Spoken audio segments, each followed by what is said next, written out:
What's up everybody, this is Ven, and I welcome you to the Mock Spotlight where we take apart what you build. For today's episode, we're going to be doing something different. We're not going to go over just one mock. In fact, we're not even going to go over any new mocks. This episode is going to be dedicated towards the past 20 episodes.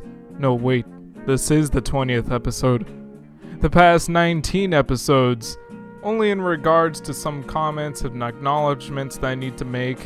For instance, some of you guys might have noticed some things and posted about it in the comments that I might have missed in the actual reviews, or there may have been updates towards creations that I have reviewed and that I should bring to light. I think now is a good time to do that since Mock Spotlight's been running for a good half a year. I don't exactly know how long it's been. I'm not sentimental like that. Sorry. But anyway, now I guess to kick this off I should go ahead and mention that no! I do not plan on reviewing my Tahu creation. That just doesn't work. What am I gonna do? Hey, this mock is pretty cool. I like the guy that built it. And I like that he used red and orange. Or no, I like that I used red and orange. Really looks like Tahu, and then, yeah, no, I can't do that. The purpose of the Mock Spotlight is to highlight the creations of other people and give them my own critique, and the point is to put the spotlight on other people, not me. You people already know who I am. If you want to see my creations, go on the message boards where I post pictures of them. I do appreciate the many requests. I'm glad you guys think the mock is so cool. Anyway, now for an actual acknowledgement regarding one of the creations that I've reviewed. Let's kick it back to Akutan, the winner of the Battle for the Golden Mask contest, created by Roa McToa. This mock got a little bit of controversy in the comments section because of the fact that it had utilized Bionicle 2015 parts before Bionicle 2015 was even released to the public. And how was this done, you might ask? Because Roa McToa had access to the parts thanks to her visit to Comic-Con. Or I believe she went to Comic-Con. I don't know. I just know that these parts were from New York Comic-Con last year, and that is how she managed to obtain them before the sets were actually released. Many of you commented that it seemed unfair for Roa McToa to have won the contest for her usage of parts that not everybody had access to. You know, these parts were very rare at the time. Not everybody could go to New York Comic Con. Yes, I understand that, but at the same time, it's not like the parts are what made Roa McToa's mock so great, especially when she used so little of them anyway. It's not like the entire mock was created out of Bionicle 2015 parts. What I'm getting at is, I don't think these new parts really gave her any sort of edge. She did utilize these pieces in a very neat way, but I highly doubt that it would have been any different had she been restricted to not using those parts. Because just imagine, if there really was a cap on using Bionicle 2015 parts for this contest, this mock probably wouldn't look much different. My next acknowledgement involves Sovereign, the Balanced Warlord, created by Shadow Gear 6335, or 6335, or 6335, or whatever. Anyway, there's not much I have to say other than make a small correction that since I mentioned in the video that rubber bands are being used and I wasn't sure how to feel about that, apparently those rubber bands don't really hold this portion together.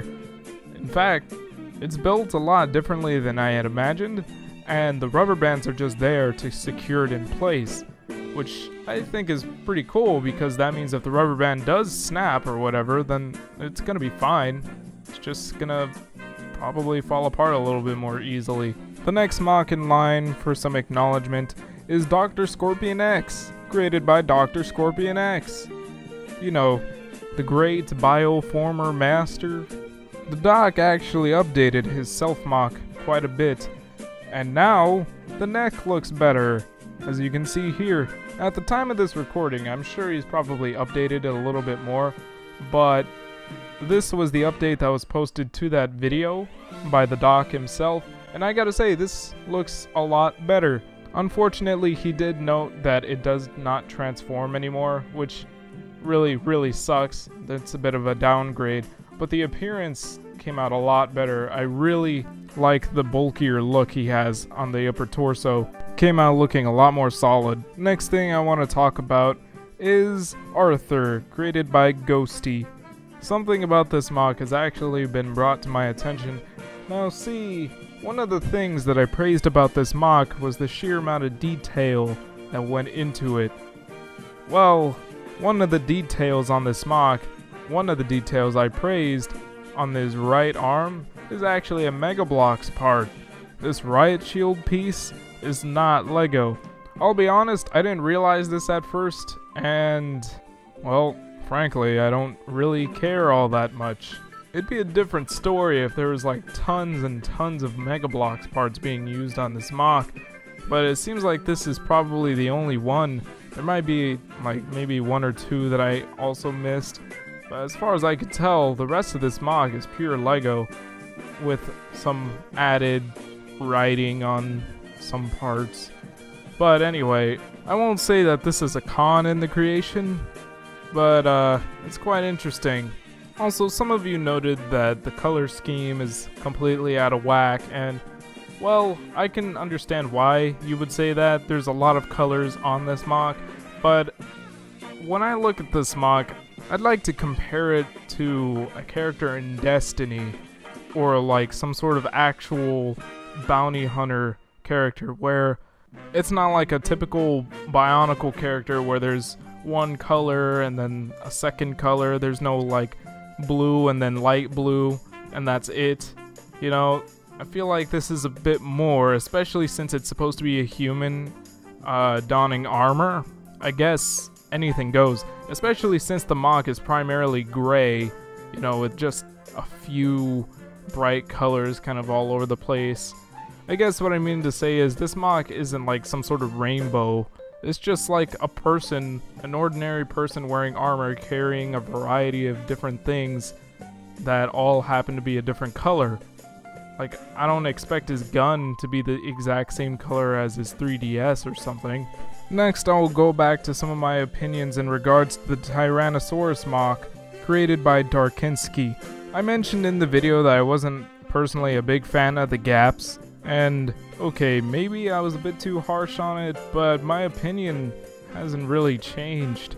Some of you commented that it's akin to actual Technic sets or even Bionicle sets that included gappiness as part of their design. I mean, yeah, I'm aware that gappiness is a thing in LEGO designs, but that doesn't mean it's necessarily a good thing.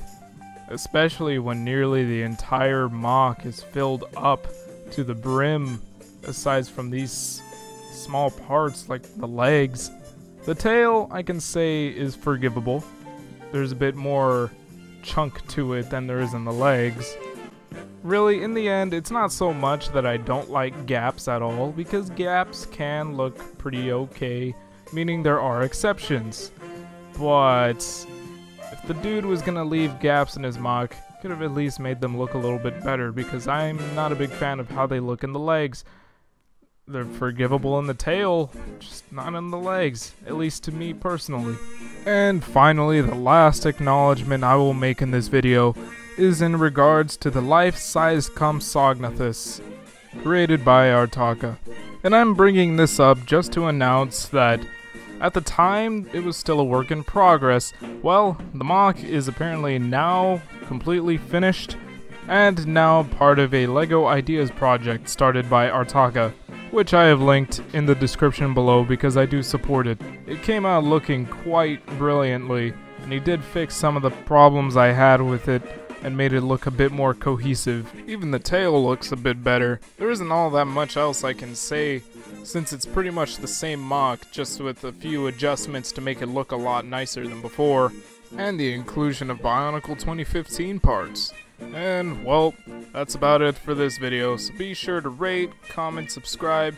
Definitely be sure to follow the Mock Spotlight, because if you haven't watched it before and then you just went on to watch this video, it probably doesn't make that much sense to you, and it probably would make more sense if you watched more Mock Spotlight. And of course, there will be more to come.